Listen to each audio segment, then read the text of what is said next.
Moin, liebe Tischtennisfreunde, herzlich willkommen zu einem erneuten Video. Wir sind wieder bei Ding Dong Ping Pong. Vielen Dank, dass wir hier drehen dürfen. Heute haben wir was ganz Besonderes und zwar schauen wir uns das Äquivalent von Donic zum Dicknix 09C an und zwar den Donic C2 Blue Grip. Ein Flaggschiff der Donic-Reihe. Wir werden ihn heute ins Detail testen. Ich spiele ihn tatsächlich schon 1-2 Monate und werde heute Lorenz mal zeigen, wie man damit ein paar gute Bälle anzocken kann. Mal schauen.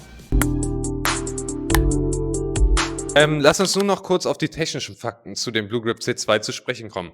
Und zwar ist es eine Weiterentwicklung von dem Blue Grip C1, nur wurde er einen Ticken weicher. Das heißt, der C1 ist mit 60 Grad Schwammhärte, dieser hat jetzt nur 55 Grad. Das merkt man auch im Spielgefühl, das heißt, es ist ein Ticken weicher.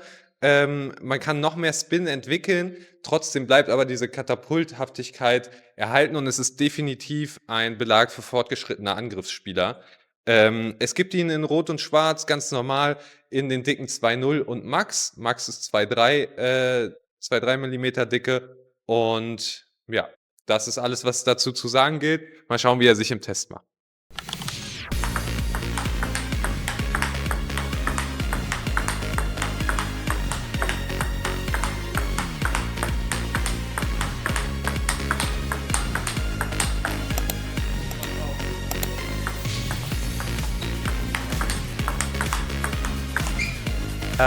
Also erster Eindruck, beziehungsweise nicht erster Eindruck, ne? Ich spiele den seit 1-2 Monaten.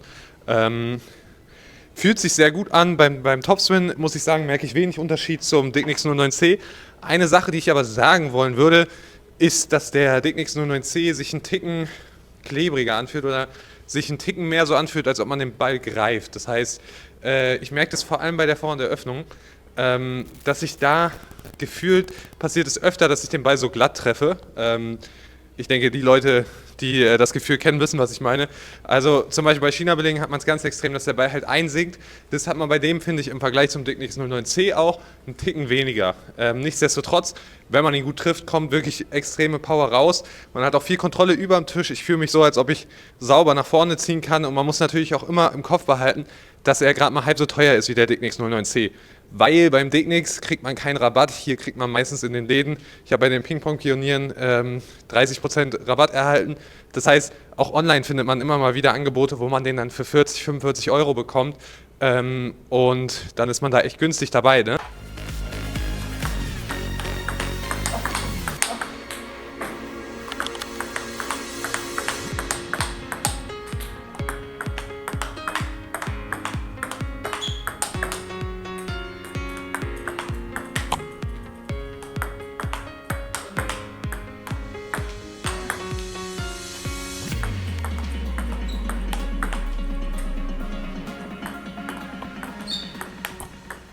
Also auch bei Rückhand habe ich das Gefühl, dass er einen Ticken glatter ist als der Dicknix. Das heißt, dass der Ball nicht so eine lange Kontaktzeit hat, was es bei der Eröffnung auf Unterschnitt ein bisschen schwieriger macht vom Timing her, weil er trotzdem diese Katapultigkeit hat vom Dicknix. Wir probieren es jetzt nochmal im direkten Vergleich. Ich habe hier den Dicknix 09C auf schwarz und auf rot den Blue Grip. Ich werde ein paar auf Beikiste ziehen. Ja, mal schauen.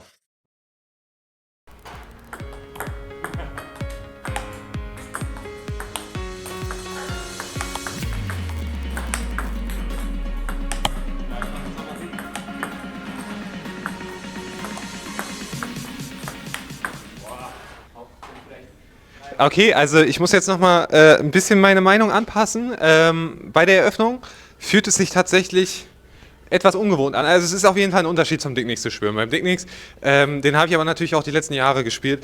Das heißt, es ist auch einfach eine Gewöhnungssache. Der Ball kommt schneller raus und ist ein bisschen weicher als beim Dicknix. Und das merkt man so ein bisschen, aber nachdem ich jetzt ein paar damit gezogen habe und mich darauf eingestellt habe, heißt Ball Ticken weiter vorm Körper treffen, Ticken mehr nach vorne ziehen, dann kamen die Bälle echt richtig gut. Also dann kam da auch sehr viel Feuer raus. Von daher glaube ich nicht mal unbedingt, dass es was Negatives ist. Er spielt sich einen Ticken anders, ein ganz bisschen weicher und man hat dieses Einsumpfen vom Dicknix nicht unbedingt, beziehungsweise man hat es, aber nicht so extrem wie beim Dicknix 09C. Und trotzdem kommt aber sehr viel Power raus, wenn man ihn gut trifft und es ist auch möglich, mit dem mehr nach vorne zu ziehen. Also von dem Ding her vielleicht schon eher so in die Richtung Shire. Shire. Wie nennt man den eigentlich? Shire?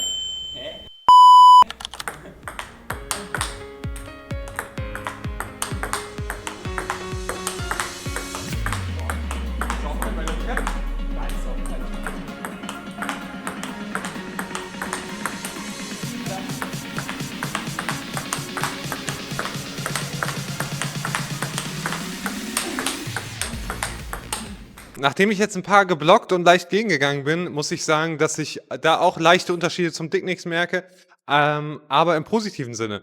Das heißt, beim Dicknix hat man manchmal das Gefühl, dass er ein Ticken zu träge ist beim Blocken, dass der Ball quasi die Energie zu sehr aufnimmt und man zu viel Eigeninitiative rausgeben muss. Zumindest ging es mir immer so. Bei dem ist es ein bisschen anders. Ne? Man hat trotzdem diese Kontrolle vom Dicknix, also dieses Gefühl, du musst nur irgendwie den Schläger da haben und dann kommt der Ball.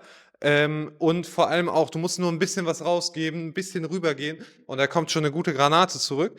Dasselbe Gefühl hat man hier, aber es kommt noch ein bisschen linearer raus. Das heißt, du hast ein bisschen mehr Eigeninitiative. Wenn du mal wirklich nur hinhalten kannst, kommt da trotzdem ein ordentlicher Block, solange du vorm Körper triffst.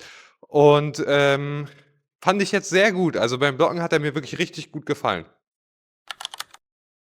Okay, liebe Tischtennisfreunde, wir machen jetzt wieder den großen Spin-Side-Test. Erst werde ich ein paar mit meinem normalen Belag, dem Dicknix 09C, ziehen, jeweils Vorhand Topspin auf Unterschnitt, Rückhand Topspin auf Unterschnitt und immer direkt danach im Vergleich mit dem Blue Grip in Rot, Blue Grip C2 und wir schauen mal, ob man einen Unterschied feststellen kann.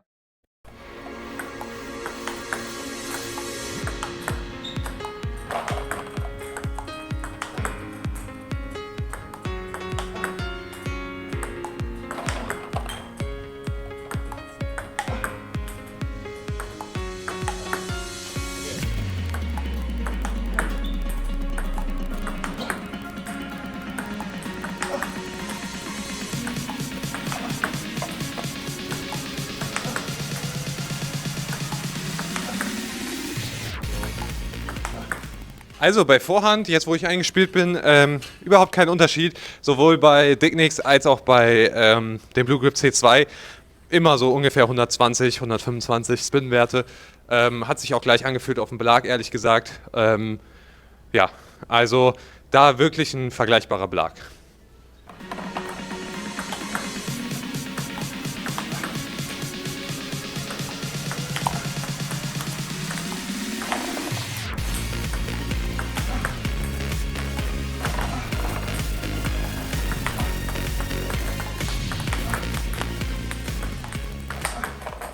Okay, bei Rückhand konnte ich es ein bisschen besser identifizieren, nochmal die kleinen marginalen Unterschiede. Das heißt, wir haben wirklich sehr ähnliche Belege hier, aber der fühlt sich tatsächlich etwas glatter an, der Blue Grip. Und es äußert sich darin, dass ich auch vom Gefühl her und auch von den Spin-Side-Werten her einen Ticken weniger Spin konsistent erreichen konnte. Das heißt, mit dem Dicknix hatte ich eigentlich immer so um die 130.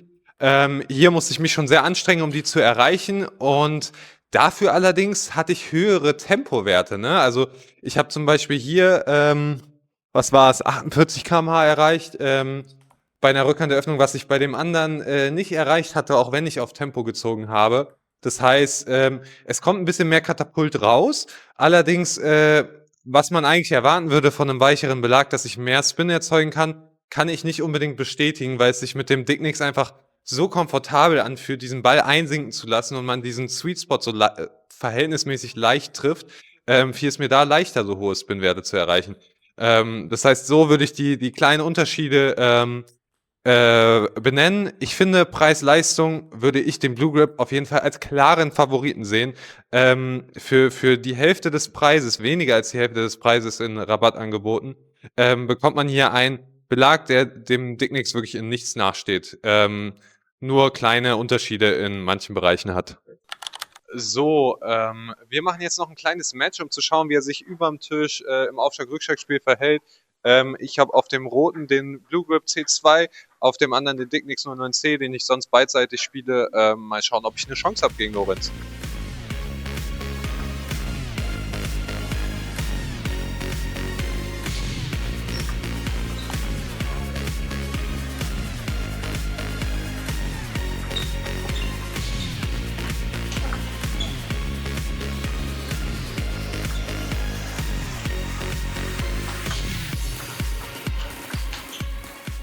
Ja, also ich muss sagen, ich fand den Blue Grip C2 jetzt im Spiel auch richtig gut. Gerade bei den Aufschlägen hatte ich sehr viel Touch für den Aufschlag. Ich konnte gut präzise steuern, wo er hingeht und habe viel Qualität in die Bälle reinbekommen. Genauso auch, wenn ich jetzt Topspin gezogen habe, wenn ich nach vorne gezogen habe, kam echt Wumms raus. Es ist irgendwie dieses Eigendynamische bleibt bestehen. Ne? Wenn ich blocke, muss ich nicht wirklich viel machen. Und auch über dem Tisch könnte ich die Bälle sehr gut annehmen. Also im offenen Spiel fand ich, stand da dem Dicknix in nichts nach und im Aufschlag-Rückschlag genauso. Es ist nur ein Ticken mehr Eigendynamik hat dieser Belag im Vergleich zum 09C. Aber ich glaube, für viele Leute ist das eigentlich auch was Positives und von daher werde ich ihn auf jeden Fall weiterspielen, denke ich.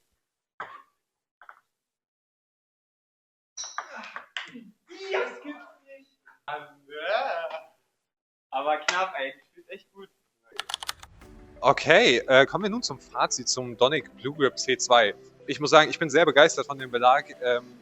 Ich habe vorher, es ist der erste Donic-Belag, den ich wirklich spiele. Und sind wir mal ehrlich, man ist ein bisschen skeptisch Donic gegenüber. Aber er kann wirklich mit dem Dicknix 09C mithalten. Gerade diese Eigendynamik des Belags gefällt mir sehr, sehr gut.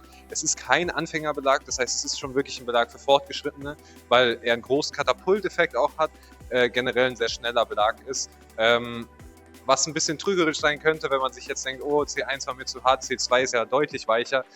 Es ist trotzdem ein harter Belag und er ist auch jetzt nicht extrem weich. Ich würde ihn von der Härte her vergleichen mit dem Dicknix 09C. Nimmt sich wirklich nicht viel. Von daher kann man ihn gut als Ersatz benutzen oder wenn man auch was Günstigeres wechseln möchte. Sehr große Empfehlung dafür. Beachtet allerdings die Haltbarkeit. Sie könnte ein bisschen schlechter sein als beim Dicknix 09C. Das hängt aber auch von vielen Faktoren ab bei euch individuell, wie oft ihr trainiert, wie hart ihr den Ball trefft. Deswegen möchte ich da jetzt keine genaue Empfehlung aussprechen. Falls ihr euch entscheidet, den Belag zu kaufen, die TT-Test-Empfehlung hat es auf jeden Fall. Schaut in den Link in der Videobeschreibung. Wenn ihr darüber kauft, kriegen wir eine kleine Provision. Für euch entstehen keinerlei Mehrkosten. Würde uns sehr freuen, damit unterstützt ihr unsere Videos und dann können wir in Zukunft weiter solche Belege testen. Von daher, wir sehen uns im nächsten Video. Lasst ein Like da, lasst ein Abo da, teilt das auch gerne mit euren Freunden und dann sehen wir uns im nächsten Video. Ciao, ciao!